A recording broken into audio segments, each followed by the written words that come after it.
আগের দিন আমরা টেন্স নিয়ে আলোচনা করেছি। আজকের আলোচনার বিষয় হলো ভয়েস চেঞ্জ। ভয়েস চেঞ্জ সম্বন্ধে অনেকেরই মনে একটা ভুল ধারণা আছে, যেটা খুব কঠিন জিনিস, কিন্তু এটা যদি তোমরা সহজ করে বুঝে নিতে পারো তাহলে যে কোনো ভয়েস চেঞ্জ তোমরা নিমেষের মধ্যে করে ফেলবে। তবে ভয়েস চেঞ্জ করার আগে তোমাদের যেটা বিশেষ জানা দরকার, টেন্স সম্বন্ধে জ্ঞান। টেন্স নিয়ে একটা ভিডিও আমার দেওয়া আছে, অলরেডি আপলোড করা আছে, তোমরা যদি যাও আই বাটনে ক্লিক করে ওটা দেখে নিতে পারো। তো আজকে আমার প্রসঙ্গে আসা যাক, ভয়েস চেঞ্জ। ভয়েস চেঞ্জ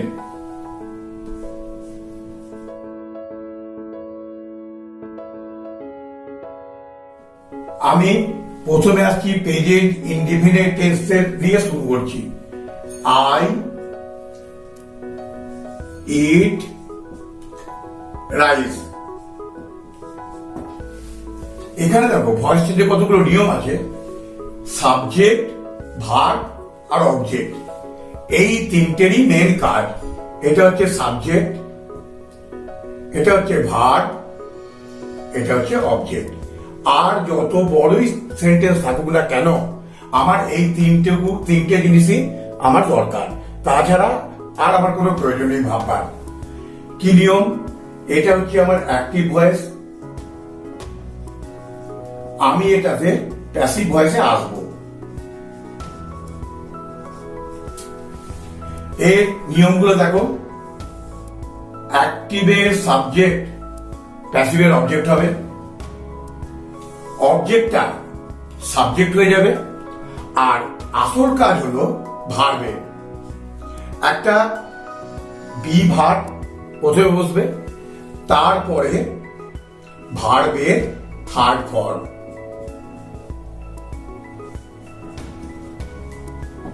ব্যাস এইটুকু। তাহলে আমার জিনিসটা কি দাঁড়ালো? অবজেক্টটা সাবজেক্ট করে নিয়ে আসছি, রাইস। নিঃসন্দেহে ইটটা প্রেজেন্ট টেন্স। প্রেজেন্ট টেন্সের বিভাগ কোনগুলো? অ্যাম, ইজ, আর। তাহলে রাইসের পর নিঃসন্দেহে ইজ বসবে। ইট এর থার্ড ফর্ম, এর থার্ড ফর্ম হচ্ছে ইটেন। তাহলে রাইস ইজ ইটেন। আইটা সাবজেক্ট, এই যখন অবজেক্ট হবে তখন হয়ে যাবে এটা মি। ওটা আমি দেখিয়ে দেবো কোনটা কি সাবজেক্ট হবে, কোন সাবজেক্টের কি হয় সেটা দেখিয়ে দেবো। আর নিয়ের আগে আমরা একটা বাই বসাবো। তাহলে কি দাঁড়ালো? Rice is eaten by me. এবারে তোমাদের হয়তো অনেক অসুবিধা হবে যে বিভাগ কোনগুলো আর সাবজেক্ট অবজেক্টিভ বা কোনগুলো কোন কোন ভাবে চেঞ্জ হয়, সেটা আমি এরপরে দেখাবো। Subject, object. আই এটা হয়ে যায় মি, হি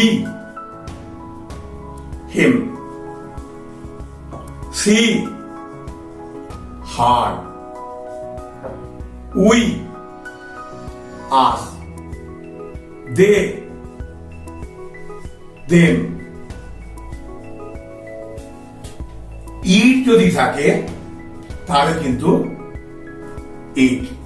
কোন নাম যদি থাকে তাহলে সাবজেক্ট অবজেক্ট সবই এক।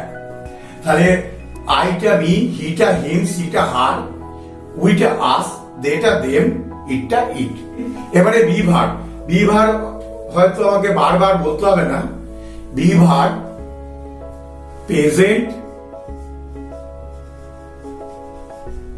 Past, future. am, is, are, was, were, shall be, will be.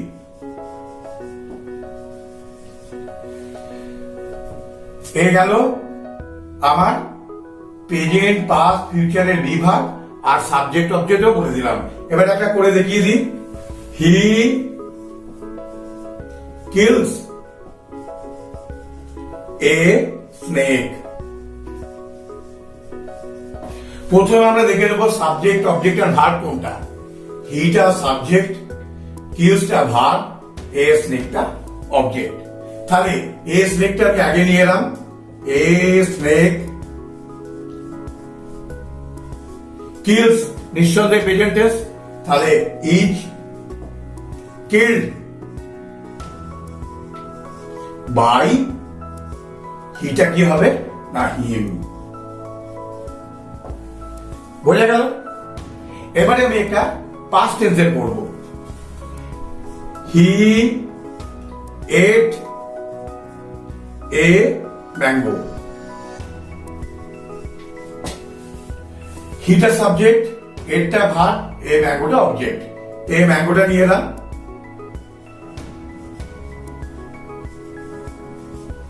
এট আমরা দেখতে পাচ্ছি একটা পাস্ট টেন্স, সুতরাং was eaten by him. A mango was eaten by him. এবারে ফিউচারে আসি। I shall read a book. আইটা সাবজেক্ট, shall read এটা গোটাটা ভার্ব, এ বুকটা অবজেক্ট। তাহলে এ বুক আগে নিয়ে এলাম, এ বুক। যেহেতু এটা ফিউচার টেন্স আছে, উইল বি। দেখো আই এর পর শ্যাল বসেছে, কিন্তু এ বুকের পর শ্যাল বসাবো না, উইল বসাবো। A book will be read by me. তাহলে প্রেজেন্ট টেন্স, পাস্ট টেন্স, ফিউচারের ইনডেফিনিট গুলো আমরা দেখলাম। এবারে আমরা চলে আসবো কন্টিনিউয়াস টেন্সে। Continuous tense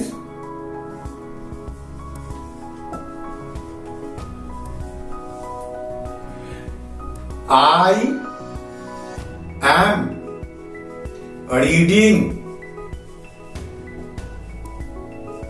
a book. Tense যখন আলাদা তখন এর নিয়মটাও নিশ্চয়ই আলাদা হবে। এটা নিয়ম কি? বি ভার্ব যুক্ত বিং যুক্ত ভার্বের থার্ড ফর্ম। ব্যাস, আগের নিয়মে হবে, শুধু এক্সট্রা বলতে এই বিং শব্দটা যোগ হবে। কি না, এ বুক বিভাগ ইজ, বিংটা নিচে নামাবো, বিং। রিডের third form read by me.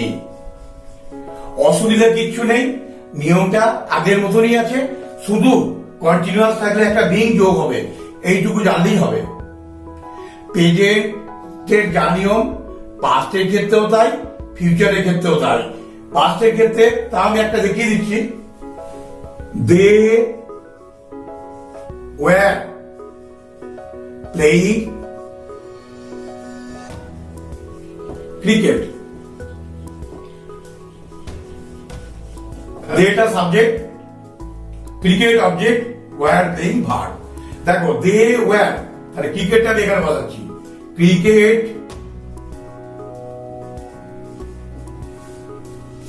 দে পর ওয়ার বসেছে, কিন্তু ক্রিকেটের পর ওয়ার বসবে না। Cricket was being played by them. তাহলে এটাকে পাস্ট কন্টিনিউয়াস। এবারে ফিউচার কন্টিনিউয়াস এর ক্ষেত্রে সেই একই নিয়ম।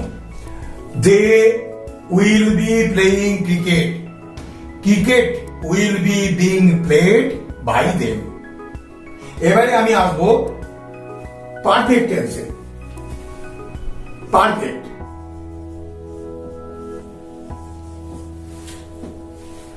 হি has written a letter.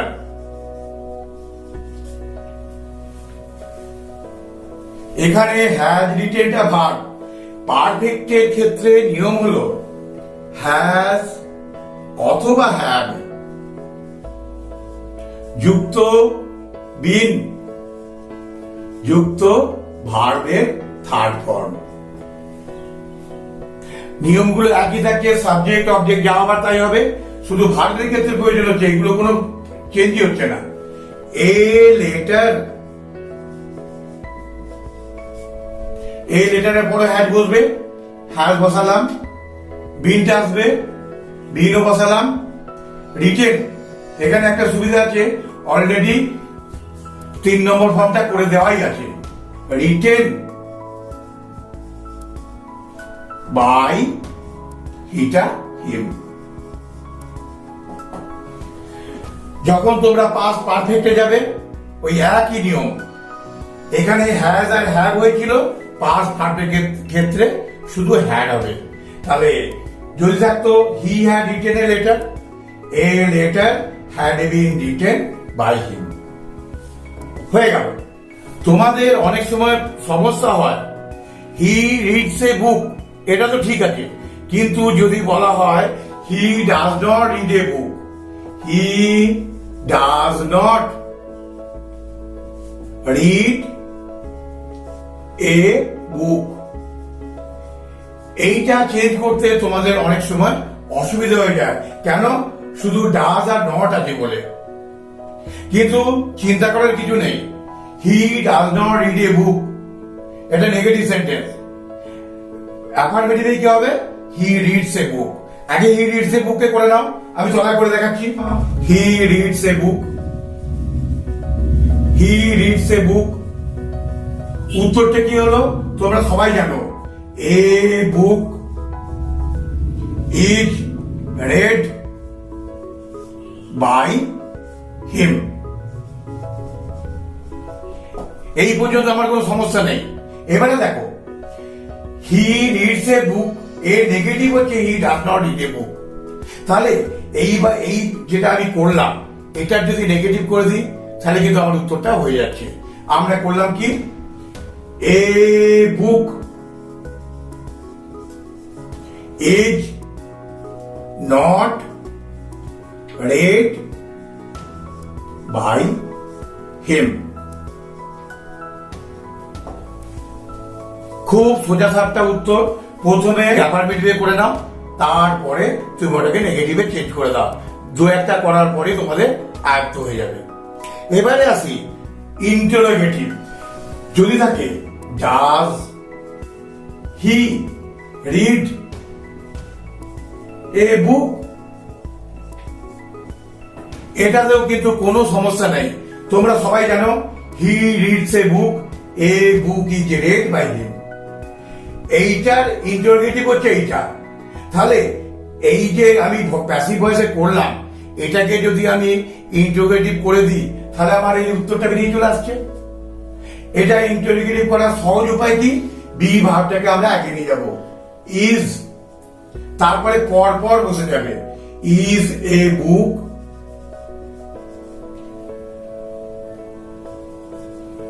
Red by him.